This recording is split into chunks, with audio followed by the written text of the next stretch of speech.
madame. Vous finirez par dépérir. Vous restez enfermée ici toute la sainte journée comme une nonne. Enfin, c'est vrai. Ça fait bien 1 an que vous ne quittez plus la maison. Et je ne la quitterai plus. À quoi bon? Ma vie est finie. Lui est dans sa tombe et moi entre mes 4 murs. Nous sommes morts tous les deux. Et voilà. Vrai, madame. Mais je ne veux plus vous écouter. Monsieur est mort. C'est vrai. C'était la volonté de Dieu. Paix à son âme. Mais vous êtes jeune et belle. Qui sait si, dans 10 ans, vous n'aurez pas envie de faire la roue devant ces messieurs les officiers. Seulement voilà. Il sera trop tard. Je te prie de ne pas me parler de cela. Tu sais bien que depuis la mort de Nikolai Mikhailovitch, ma vie a perdu tout attrait. Je me crois vivante, mais ce n'est qu'une illusion. Je me suis jurée de garder le deuil et de renoncer au monde. Tu m'entends? Que son nom pour voir à quel point je l'aime. Oui, je sais. Tu le sais aussi. Il a souvent été injuste et cruel. Il me trompait. Mais je lui serai éternellement fidèle. Qu'il voit à quel point je l'aime. Et là-bas dans le dos là, il verra que je n'ai pas changé depuis sa mort. Au lieu de dire des choses pareilles, vous devriez aller gambader dans le jardin ou faire un télétobie. Madame, petite mère, qu'avez-vous? Toby. Toby, c'est Toby qu'il prenait pour aller chez les Gorgakin et les Vlasov. Quelle grâce dans sa silhouette quand il tirait de toutes ses forces sur les rênes. Tu t'en souviens? Qu'on donne un quart d'heure supplémentaire à Toby aujourd'hui. Bien, madame. Qu'est-ce que c'est? Tu diras que je ne reçois personne. Bien, madame.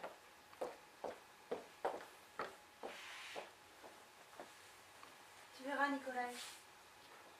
Comme je sais aimer et pardonner. Mon amour ne s'éteindra qu'avec moi-même. Lorsque mon pauvre cœur aura cessé de battre. Est-ce que tu n'as pas honte? Ta petite femme s'est enfermée à clé. Elle te sera éternellement fidèle? Toi, n'as-tu pas honte, vilain garçon? Toi qui me trompais, qui me faisais des scènes, qui me laissait seule des semaines entières. Madame, il y a quelqu'un qui vous demande. Ne l'as-tu pas dit que je ne reçois personne depuis la mort de Nikolai? Mais si, bien sûr, mais c'est un vrai sauvage. C'est bon, fais entrer. Encore un grossier personnage. Que tous ces gens sont pénibles, que me veulent-ils? Pourquoi troubler ainsi ma tranquillité? Faudrait sans doute que je me recueille dans un couvent. Mais oui, dans un couvent. Ah, tu causes trop, sorcière! J'ai l'honneur de vous saluer, madame. Grigory Stepanovich Smirnov, lieutenant d'artillerie en retraite, propriétaire foncier. Excuse de vous déranger, mais il s'agit d'une affaire très importante. Que désirez-vous? Votre défunt époux, que j'avais l'honneur de connaître, me doit toujours 2 traites de 1200 roubles. Demain, je dois payer les intérêts à la banque agricole. C'est pourquoi je vous serais reconnaissant de me verser cette somme aujourd'hui même. 200 roubles? Et pourquoi mon mari vous les donnait-il? Il m'achetait de l'avoine. N'oublie pas qu'on donne un quart d'avoine supplémentaire aujourd'hui à Toby. Si Nikolai Mikhailovitch vous devait cet argent, il va de soi, monsieur, que je vous le rendrai. Seulement, vous m'excuserez, mais aujourd'hui je n'en ai pas. Après-demain, mon régisseur rentrera de la ville, je lui dirai de vous payer cette dette. Et pour l'instant, je ne peux rien pour vous. Il y a d'ailleurs exactement 7 mois que mon mari est mort, et mon humeur est telle que je ne me sens pas du tout disposée à entendre parler d'argent. Et moi, si je ne paie pas mes intérêts demain, je suis complètement fichu. Voilà mon humeur, ma propriété sera saisie. Vous aurez votre argent après-demain. Ce n'est pas après-demain qu'il me faut cet argent, c'est tout de suite. Excusez-moi, mais c'est impossible. Et moi, il m'est impossible d'attendre jusque-là. Que voulez-vous que je fasse, puisque je n'en ai pas? Ainsi, vous ne pouvez pas me payer. Non. C'est votre dernier mot. Le dernier? Définitif. Définitif? Parfait. Nous prenons note. Et on voudrait que je garde mon sang-froid. Tout à l'heure sur la route, je rencontre le contrôleur des contributions. Mais pourquoi êtes-vous donc toujours en colère, Grigory Stepanovich, qui me dit, ouais, vraiment, comment ne serais-je pas toujours en colère? Cet argent, il me le faut absolument. Je suis parti de chez moi hier matin, avant l'aube, pour faire le tour de mes débiteurs. Pas un seul ne m'a payé. Je suis éreinté comme un vieux chien. J'ai dormi, le diable sait où, dans le cabaret d'un juif, à côté d'un baril de vodka. Bon, j'arrive ici. à 70 verges de chez moi, espérant enfin toucher mon dû. Et voilà qu'on me régale d'une humeur. C'est pas de quoi se mettre en colère. Je vous l'ai pourtant dit clairement. Vous aurez votre argent dès que mon régisseur sera rentré. C'est à vous que je m'adresse, madame, pas à votre régisseur. Mais que diable, passez-moi l'expression, que diable voulez-vous que j'en fasse de votre régisseur? Pardonnez-moi, monsieur. Mais je n'ai pas l'habitude de ce genre de langage ni de ce ton. Je ne vous écoute plus. Non mais voyez-moi ça. Son humeur. Il y a 7 mois que mon mari est mort. Oui, mais pardon, mais moi, est-ce que je dois payer les intérêts? Hein? Je vous le demande. Dois-je payer les intérêts, oui ou non? Bon, son mari est mort.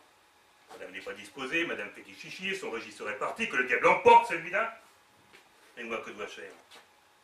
M'envoler en ballon pour fuir mes créanciers? Vous prendre mon élan et me fendre la caboche contre un mur? Hier, j'arrive chez Grousdef, il n'est pas chez lui. Yaroshevitch s'est caché. À l'écourue ici, je me suis terriblement engueulé, un peu plus je le passais par la fenêtre. Mazoutov a la diarrhée, et celle-là son humeur. Pas une seule de ces canailles qui veuille me rembourser. Mais attendez, mes petits agneaux, vous allez voir de quel bois je me chauffe. Je ne permets à personne de se moquer de moi. Je reste et je resterai ici jusqu'à ce que je sois remboursé. Je suis dans une furie. J'en ai des crampes dans les mollets. Allez, quelqu'un! Que désirez-vous, monsieur? Apporte-moi du kvass ou de l'eau. Non mais vous parlez d'une logique. Un homme a besoin d'argent. S'il n'en trouve pas, il n'a plus qu'à se pendre. Et madame s'en moque parce que, voyez-vous ma chère, madame n'est pas disposée à s'occuper de questions d'argent. Voilà la logique des femmes. Logique de chiffon, oui. C'est pour ça que j'ai toujours détesté avoir affaire aux femmes. Plutôt que d'avoir affaire à ces êtres-là, mieux vaut s'asseoir sur un baril de poudre. Ces voiles de crête m'ont mis dans une rogne. Et rien qu'à voir de loin de ces créatures poétiques, j'en attrape des frissons dans tout le corps. À vous faire hurler, tout simplement. Madame est malade, monsieur. Elle ne reçoit pas. Allez, fous-moi le camp, fous-moi le camp. Madame est malade, elle ne reçoit pas. Parfait. De toute façon, moi je reste ici jusqu'à qu'elle me rembourse. Tu seras malade 8 jours, je resterai 8 jours. 1 an, je resterai 1 an. J'aurai le dernier mot, ma petite mère. Tes voiles de crête et tes fossés toujours, ça ne prend pas. Simon. Simon! Simon, tu peux décler. On n'est pas prêt de partir, je reste ici. Va aux écuries, dis-leur qu'ils donnent de l'avoine à mes chevaux.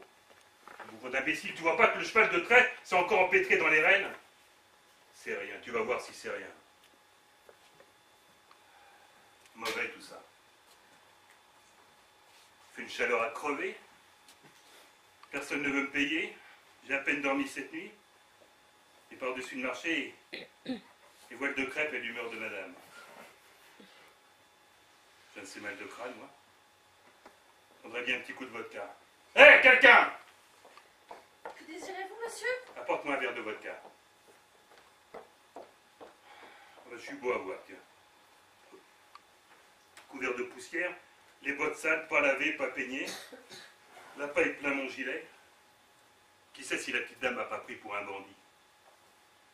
Après tout, je suis pas un visiteur, je suis un créancier. C'est une race qui peut se passer de cérémonie. Vous prenez trop de liberté, monsieur. Quoi? Que dis-tu? Non, je À qui t'en crois-tu prie. parler? Je suis dans une furie. Je réduirai le monde en poussière. Hé, quelqu'un! Monsieur, dans ma solitude, j'ai depuis longtemps oublié le son de la voix humaine et je ne supporte pas les cris. Veuillez ne pas troubler ma quiétude. Je vous en prie instamment. Remboursez-moi et je partirai. Mais je vous l'ai pourtant dit en toutes lettres. Vous aurez votre argent après-demain. Moi aussi, j'ai eu l'honneur de vous le dire en toutes lettres. Ce n'est pas après-demain qu'il me faut cet argent, c'est tout de suite. Si vous ne me le donnez pas, je n'ai plus qu'à le pendre. Mais que voulez-vous que je fasse puisque je n'en ai pas? C'est étrange à la fin. Mais si vous ne pouvez pas me payer. Impossible. Parfait. Vous me payerez dans 15 jours. Parfait. Je reste ici jusqu'à ce que vous m'ayez remboursé. Je vous le demande. Est-ce que je dois payer les intérêts, oui ou non? Monsieur, ne criez pas, vous n'êtes pas dans une écurie. Je ne vous parle pas d'écurie. Je vous demande si je dois payer les intérêts, oui ou non. Vous êtes grossier et mal élevé. Un honnête homme ne parle pas ainsi à une femme. Je suis grossier et mal élevé. Pas possible. Comment faut-il donc vous parler? En français peut-être? Oh pardon, madame, je vous en prie. Je suis tellement heureux qu'il vous déplaise de me rembourser. Oh pardon, je vous ai dérangé. Il fait un temps splendide et le deuil vous va ravir. C'est bête et c'est grossier. C'est bête et c'est grossier. Ah, je ne sais pas me comporter avec les femmes. Madame, j'ai connu dans ma vie plus de femmes que vous n'avez vu de moineaux. Pour elles, je me suis battu 3 fois en duel. J'en ai quitté 12 et 9 m'ont quitté. Oui, madame. Il fut un temps où je faisais l'imbécile. Je susurrais, je flattais ces dames, j'étais mielleux et doux, je claquais les talons, j'aimais, je souffrais, je soupirais au clair de lune. J'étais mollasse et tendre et glacé d'émotion.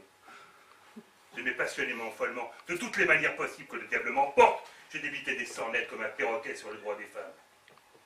Ces tendres bêtises m'ont coûté la moitié de ma fortune.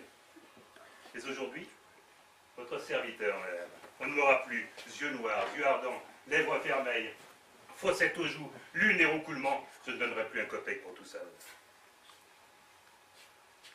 Sans compter les personnes ici présentes. Toutes les femmes, les jeunes comme les vieilles, toutes. Rien que des poseuses, des cabotines, des potinières, des mégères, des menteuses à tout crin, des vaniteuses, des faiseuses d'embarras. Elles ne connaissent ni logique ni pitié quant à ce qui se passe là. Excusez ma franchise. Et n'importe quel moineau peut rendre des points à vos philosophes en jupon. Contemplez une de ces créatures poétiques. Quelle grâce éthérée, enveloppée de mousseline. Elle a 1000 charmes, une vraie déesse. Mais elle est jusqu'au cœur. Et c'est le plus vulgaire crocodile que vous trouverez.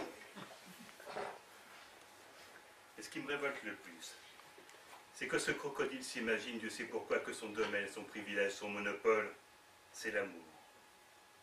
Que le diable m'emporte et qu'on me pende à un clou la tête en bas, si vous voulez. Une femme a-t-elle jamais été capable d'aimer qui que ce soit, excepté son petit chien? Quand elle aime, elle ne sait que pleurnicher et geindre. Quand l'homme souffre et se sacrifie, elle ne sait que faire froufrouter sa jupe et mener son partenaire par le bout du nez. Vous, madame, qui avez le malheur d'être une femme, répondez-moi avec franchise. Avez-vous jamais connu une femme qui soit sincère, fidèle et constante? Non, n'est-ce pas? Il n'y a que les vieilles biques et les laidrons qui soient fidèles et constantes. On trouvera plus facilement un chat à cornes ou une bécasse blanche qu'une femme fidèle. Permettez, monsieur. Qui est fidèle et constant en amour? L'homme, peut-être. Oui, madame, l'homme. Vraiment? Première nouvelle. Et qu'est-ce qui vous permet d'affirmer cela? L'homme fidèle et constant en amour. Eh bien. Eh bien, s'il en est ainsi, je vais vous dire une chose. De tous les hommes que j'ai connus et que je connais, mon mari était le meilleur. Je l'aimais passionnément, comme seul sait aimer une femme jeune et lucide. Je lui ai tout donné. Mon bonheur, ma jeunesse, ma vie, ma fortune. Je ne respirais que par lui. Je l'idolâtrais comme une païenne. Eh bien cet homme, le meilleur des hommes, me trompait odieusement à chaque pas. Après sa mort, j'ai trouvé dans ses tiroirs des piles de lettres d'amour et de son vivant. Et que d'y penser me fait de la peine. Il me trompait. Il rencontrait d'autres femmes devant mes yeux. Il dépensait tout mon argent. Il se moquait de mes sentiments. Bien, monsieur. Malgré cela, je l'aimais et je lui étais fidèle. Bien mieux encore. Il est mort et je lui garde toute ma fidélité. Je me suis enfermée entre 4 murs et je garderai le deuil jusqu'à la fin de ma vie. Non, c'est votre deuil. Non, mais pour qui me prenez-vous? Comme si je ne savais pas pourquoi vous êtes affublé ce demi-nœud noir, pourquoi vous êtes enfermé entre 4 murs par bleu. C'est si poétique, si mystérieux. Un sous-lieutenant ou un rimeur de bas étage passera devant votre propriété, regardera vos fenêtres et se dira: ah, c'est ici que vit la belle Tamara, qui par amour pour son mari s'est enfermée pour toujours. On connaît la chanson. Mais quoi, comment osez-vous? Vous êtes enfermée, vous êtes enterrée vivante peut-être. Et sans oublier de mettre de la poudre. Parlez-nous sur ce ton. Oh, ne criez pas, je vous en prie. Je ne suis pas votre régisseur. J'appelle un chat un chat. N'étant pas une femme, j'ai l'habitude de m'exprimer avec franchise. Inutile de crier. C'est pas moi qui crie, c'est vous. Et maintenant, veuillez sortir. Pas avant d'avoir mon argent. Ah, vous n'aurez pas. Oh que si. Ah non, je ne vous donnerai pas un copec. Rien que pour vous faire enrager. Et maintenant, débarrassez-moi de votre présence. Ai-je le plaisir d'être votre mari ou votre fiancé pour que vous me fassiez des scènes pareilles? Je n'aime pas beaucoup ça. Vous vous êtes assis? Comme vous voyez. Veuillez sortir. Quand vous m'aurez rendu mon argent. Je n'ai pas l'intention de discuter avec des gens de votre espèce. Partez. Vous partirez pas. Non. Non. Non. Très bien. Luca, peux-tu faire sortir ce monsieur? Il faut vous en aller, monsieur. Silence! À qui crois-tu parler? J'aurais dû en poussière, moi! Pélagia, où est Nacha? Elles sont parties aux fraises, madame. Voulez-vous décamper immédiatement? Voulez-vous être poli? Mais vous êtes un ours? Un goujat? Un monstre? Comment? Qu'avez-vous dit? Vous êtes un ours? Un ours? Attention, de quel droit m'insultez-vous? Oui, je vous insulte, alors vous croyez que vous me faites Et peur? vous croyez que parce que vous êtes une créature poétique, vous avez le droit de m'insulter impunément? Hein? Je vous provoque en duel! Nous allons nous battre! Ah bien, nous battre! Vous êtes un ours, un goujat! Je ne permets à personne de m'insulter. Je me moque que vous soyez une femme, une faible créature. Vous êtes un monstre! Seuls les hommes devraient payer pour une insulte. Il est temps d'en finir avec ce préjugé. Égalité des droits, œil pour œil, dent pour dent. Nous allons nous battre en duel! Ah, nous battre en duel? Parfait! Et tout de suite! Et tout de suite! Mon mari possédait des pistolets, je cours les chercher. Avec quelle joie je planterai une balle dans votre front d'airain! Que le diable vous emporte! Je vais la tirer comme un poulet. Je suis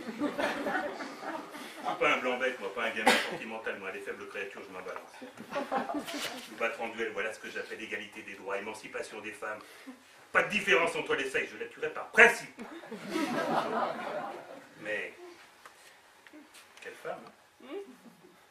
Comme je planterai une balle dans votre front d'airain, les joues en feu, les yeux luisants, comme elle a accepté le défi. J'avais rencontré une femme pareille. Ça, c'est une femme, ça me plaît. Une femme, une vraie, pas une femme laide, pas une pleurnicheuse. Du feu, ça brûle, ça explose. C'est même dommage de la tuer. Décidément, elle me plaît. Elle me plaît malgré ses fossettes aux joues. J'en suis presque à oublier qu'elle me doit de l'argent. Jusqu'à ma colère qui est tombée. Quelle femme étonnante. Bien. Et voilà. Mais je n'ai jamais utilisé de pistolet. Vous voudrez bien me montrer comment s'en servir.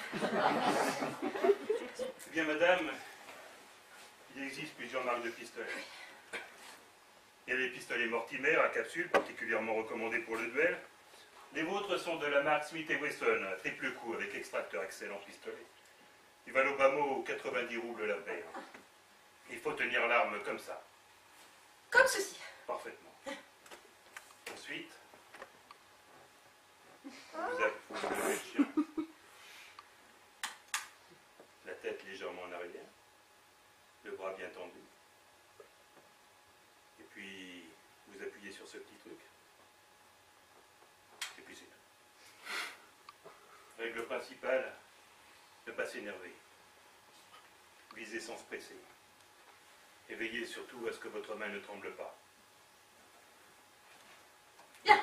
Mais c'est un peu compliqué de tirer ici. Allons au jardin. Comme vous voudrez, mais je vous préviens. Je tirerai en l'air. Mais voilà autre chose. Et pourquoi donc? Parce que ça me regarde. Vous avez la frousse. C'est ça, hein? Ah non. Inutile de biaiser. Nous allons nous battre. Je ne me sentirai calme qu'après avoir percé ce front que je déteste. Vous avez la frousse. Oui, j'ai la frousse. Menteur. Pourquoi refusez-vous de vous battre? Parce que vous me plaisez. Je lui plais, et il ose. Veuillez sortir immédiatement.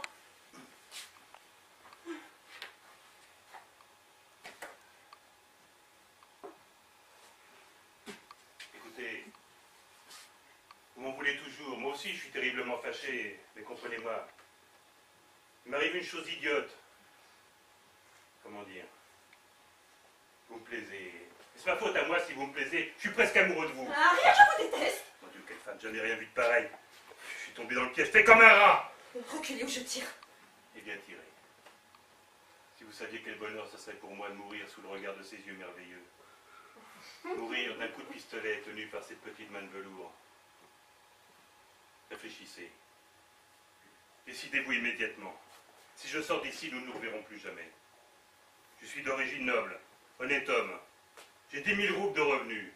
Je sais tirer au vol une balle dans un kopek. Je possède d'excellents chevaux. Voulez-vous être ma femme?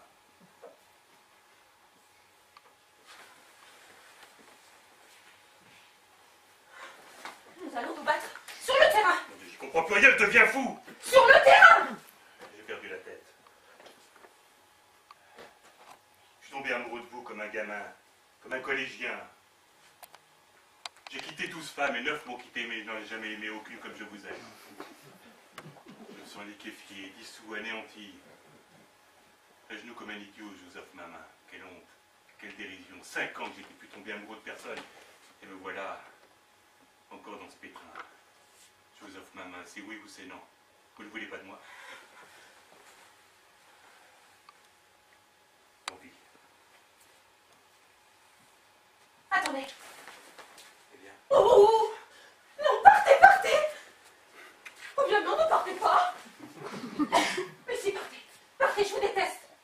Comme je suis furieuse. Furieuse. Mais qu'est-ce que vous faites, Fichéka? adieu.